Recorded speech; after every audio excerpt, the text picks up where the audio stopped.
Do you host a golf outing or are you thinking about it? Are you frustrated with your committee productivity? How would you like to get more productivity and maximize your committee efforts? Well, you've come to the right place.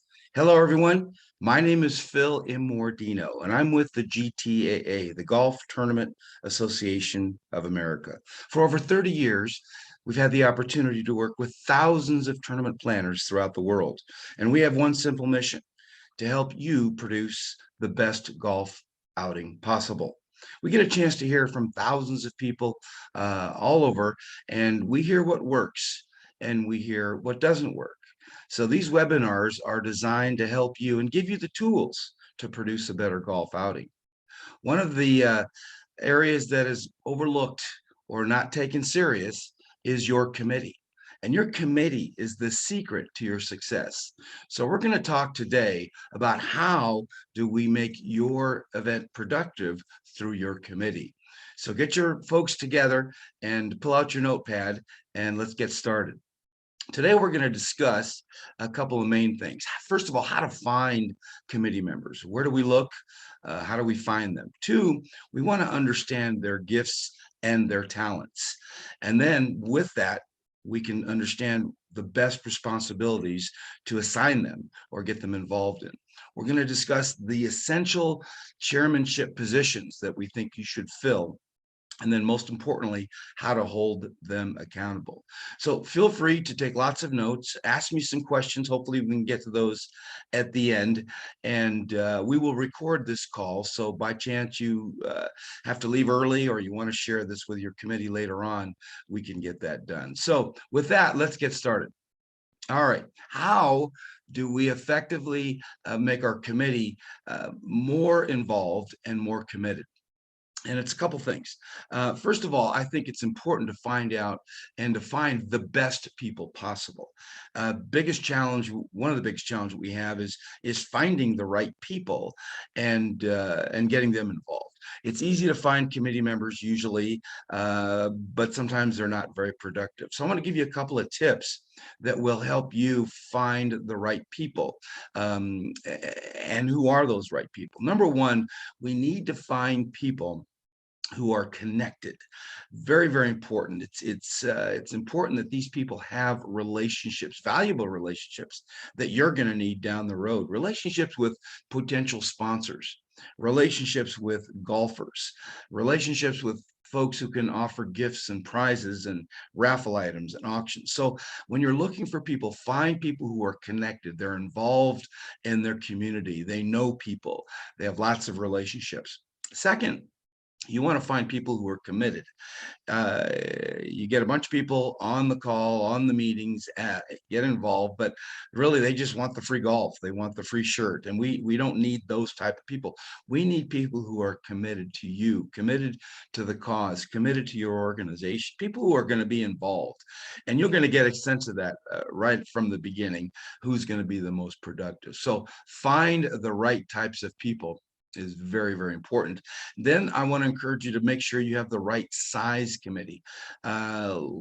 Big challenge that we have in the volunteer world is that, especially with golf tournaments, is that the committees are too small or they're too big and you don't get very productive. So I'm going to encourage you to think about a committee size of between 6 and 9 people, and you'll see why in a minute. But a good size is 6 to 9 people. So when you're looking for the right types of people, make sure they're connected. They have lots of relationships. Make sure they're committed to you in the process, and make sure you have the right size committee.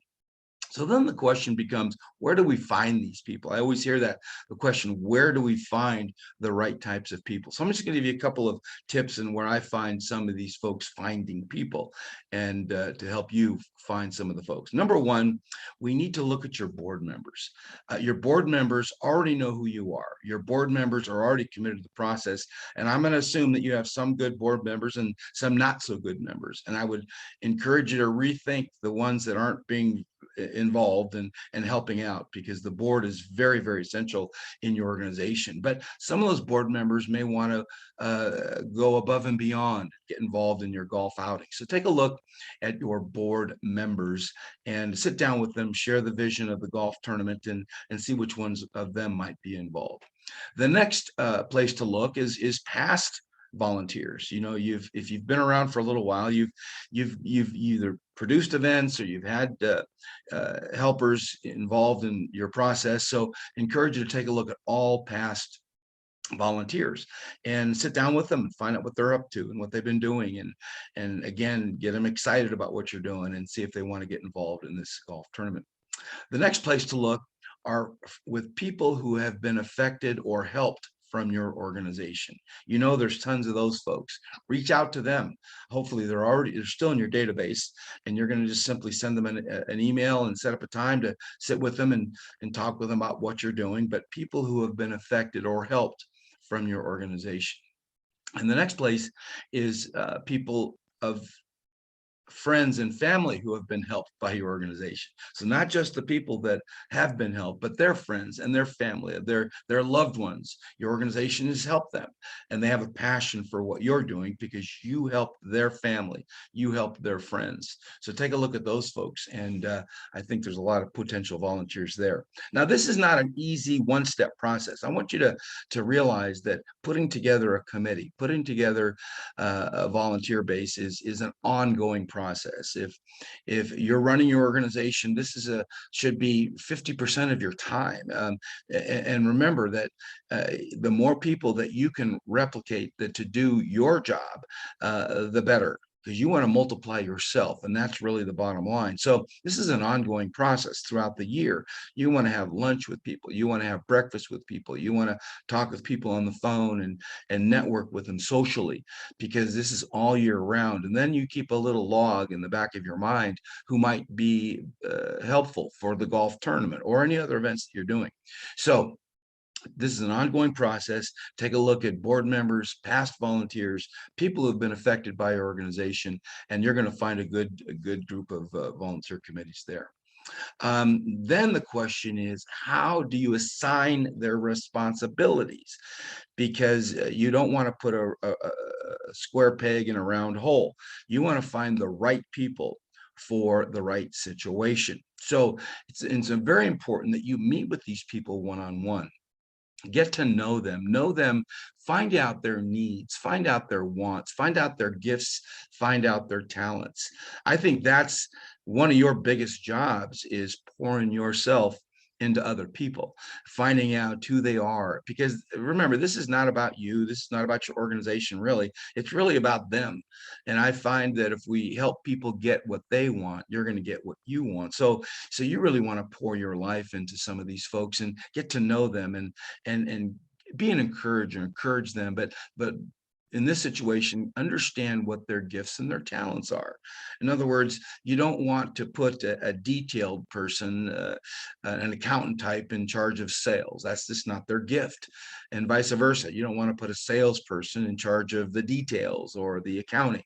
So once you understand who they are, almost like an interviewing situation without being so rigid, but get to know what they do. What are their hobbies? What do they enjoy, on the side, and what do they get involved in?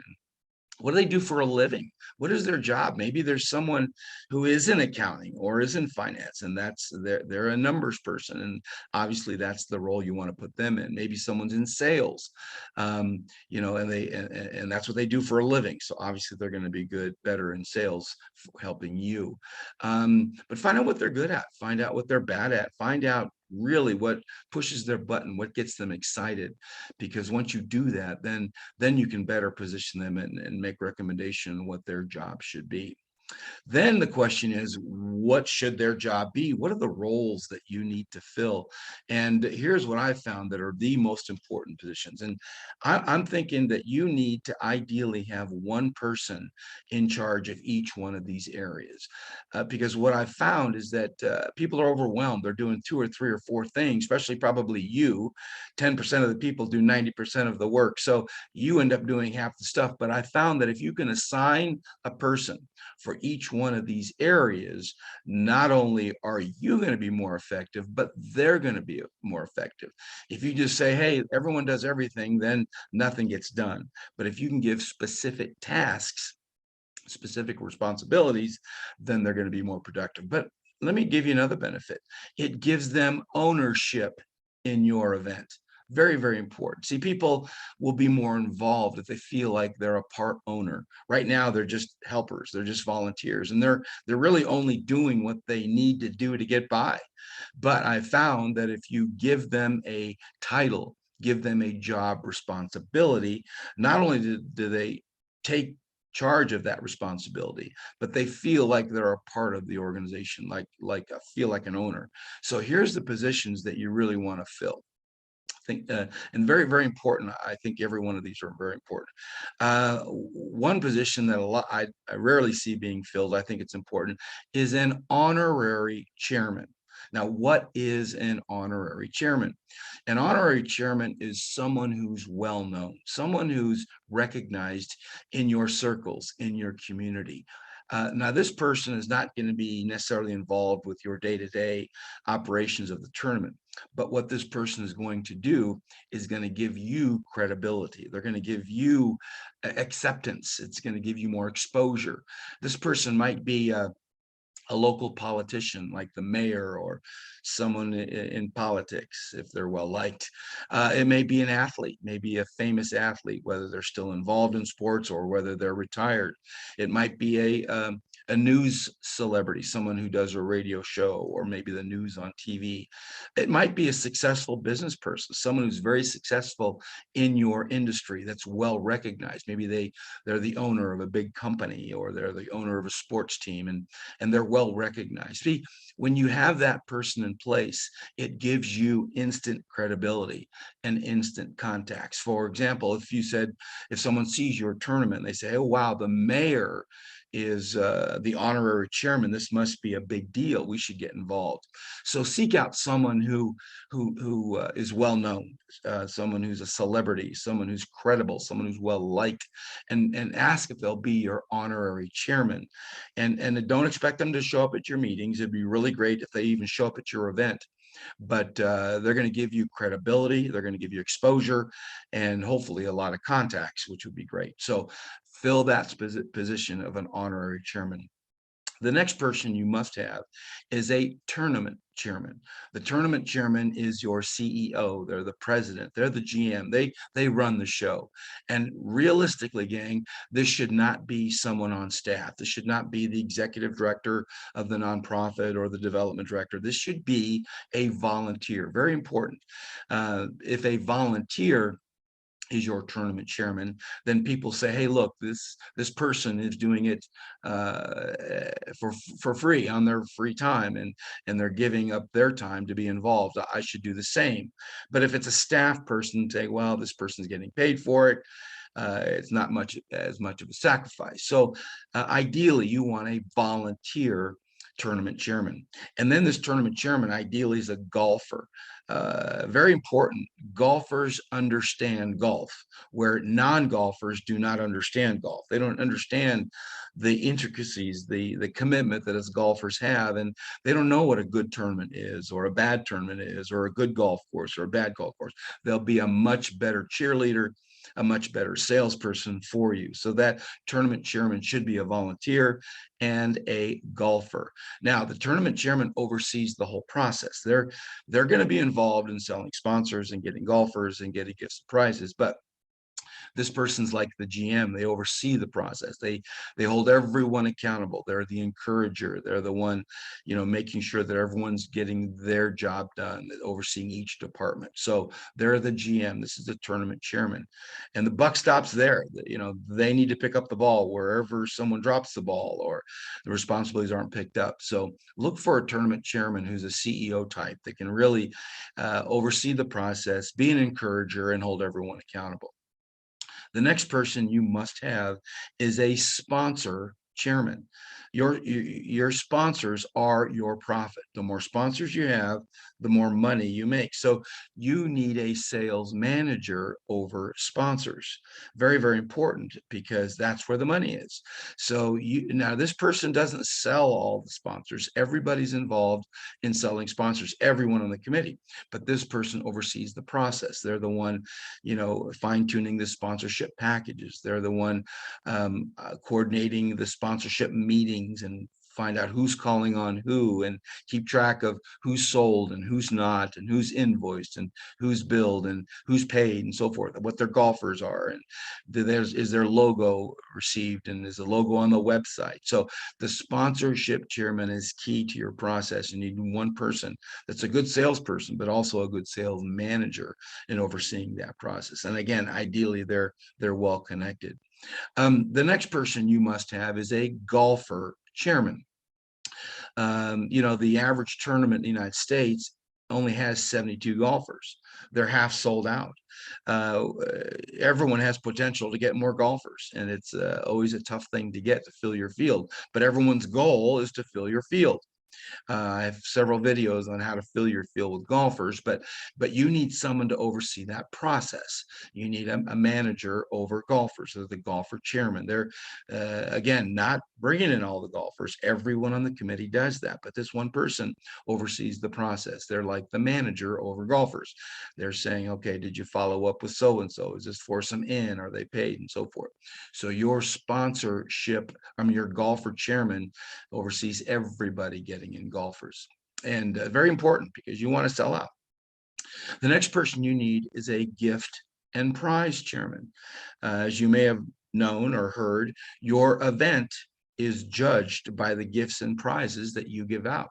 And if you give out a bunch of donated koozies, then you're not perceived as a quality golf tournament. You want to proceed as a top quality golf tournament. And that is a big part in the gifts and prizes that you give out. I have a full video on all the gifts and prizes that you need to give out, so check that out. But bottom line is that you need someone to oversee the process of getting gifts and prizes. It's what goes in the goodie bag. It's first, second, third place. It's what is given out for close to the pin, long drive, raffle, auction items. All those things are needed. Literally 100 items. But everyone gets it. Everyone on the team, on your team, is going to be getting those items, but this person oversees and keeps track of what's in, what's out, and so forth. So make sure you have someone who is the gift and prize chairman. The next person you need is a marketing chairman, someone to oversee all the media, PR, social media exposure for your organization.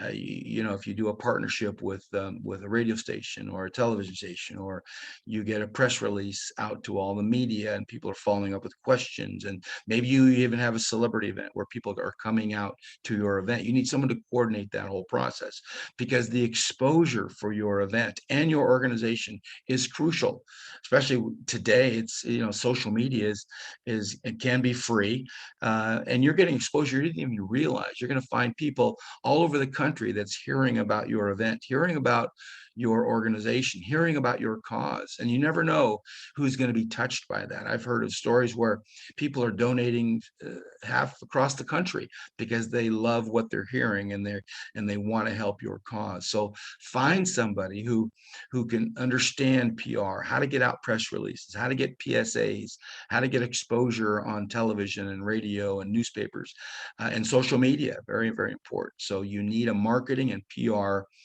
chairman. The next person you need is an operations chairman, someone who oversees all of the details. Very, very important. And this needs to be a detailed person, someone who is meticulous about every little detail that goes into your golf room. There's over 100 things that you need to remember, and easy for things to slip through the cracks. And this person's important because, you can put on the best golf tournament in town, but if you spell someone's name wrong on the scorecard, you'll never hear the end of it. because bad news travels faster than good news. So you need someone that oversees all of the details and operations. They're negotiating with the golf course. They're making sure that the food is delivered and warm on time. They're making sure that the pairings get to the golf course and that volunteers are in their place and volunteers know what they're doing, and they're in charge of just the full day of operations. Uh, and it's important that this person is connected with everyone in your committee, giving direction on what everyone should be doing. So encourage you to have an operations chairman.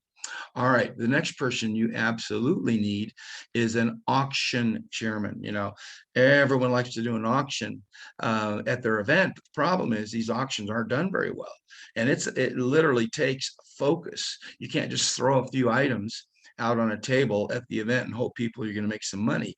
An auction, to be done right, can be big money. You know, if it's bigger items need to be obtained, it needs to be a process online, it needs to be promoted, um, virally to all your database so that people are bidding from all over the country and all, throughout your database. But that's a process. You have live auction, you have a silent auction. You need a process that in place, and a person to oversee that. In fact, I like to see a separate committee, just for auctions, maybe 4 or 5 people. That's all they do is work in that auction, because that can be big. That can be $50,000 to $100,000 for your event, your organization. So find someone in charge of the auction. So I would encourage you to have these positions filled. That's why it's important to have 6 to 9 people on your committee so that you can assign someone in charge of each area. Do that early. Do that the very first meeting. People you will usually step up, and then make sure they understand exactly what needs to be done, and their responsibilities. But now the key here is to making sure that they get everything done is accountability. It's easy to put assignments on everyone and then hope to goodness they get it done, but you need to hold them accountable. So you need an accountability process to make sure that they're getting done what needs to be done. So here's all the steps that you need to hold them accountable. One, you need to train them first. First of all, have a training meeting specifically detailed to go over everyone's job, everyone's responsibility, what they're supposed to be doing, and make sure you put that job description in writing. It's easy to forget. People get busy. They have jobs, they have family, they have hobbies, and they're going to forget what you told them. So put their job description in writing. Make sure they understand what exactly they're supposed to do. In fact, I like to take it a step further, and I like to just get a little signature or even a confirmation email. This is my job. This is my job title, and these are my responsibilities. Then you have something to hold them accountable to, because if you just say it verbally, people are going to forget. But if it's in writing, now they know exactly what their job is and how you can hold them accountable. Then I like to set specific goals for each department. Whether that's this person has got to get 4 foursomes, or this person's got to get 3 sponsors, this person's got to get 6 gifts and prizes, but set specific goals on those areas, because now they know that's what their goal is. And hopefully they're going to try to reach that. I always like to see a weekly report from everybody on the committee. Every Friday, I ask for a report. What's going on in your department?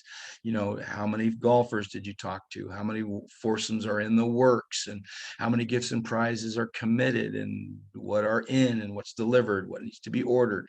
So have a weekly report. People don't like to send you a report with nothing on it. So it's going to help them be more productive if you're asking for that weekly report. And then finally, the best way to hold them accountable is phone calls. Sometimes we get so busy ourselves that we just want to do emails and meet once a month on a committee meeting.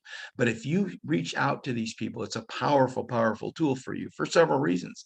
One, if they know you're going to call them every week, they're going to be more productive. They're going to get to work on what they're supposed to be doing because they know you're calling. And I'm not talking about a mean phone call that's saying, hey, what's going on? How come you haven't done your job? But an encouraging phone call, one that says, hey, I'm here to help. I'm here to support.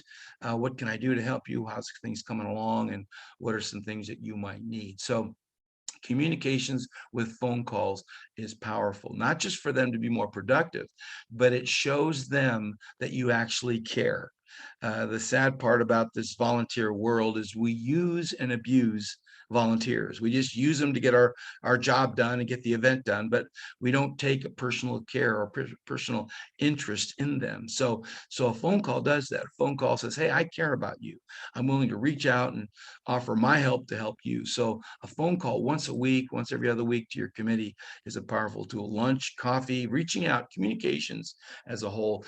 And then the final thing in communications, I like to send out a weekly report with everybody's information so that everyone feels like they're in the loop. They feel like they're part of the team because they now know what everyone's doing. So a weekly communication, an update on your event and what's happening, and give everyone the details so they feel plugged in and part of that. So accountability is absolutely huge.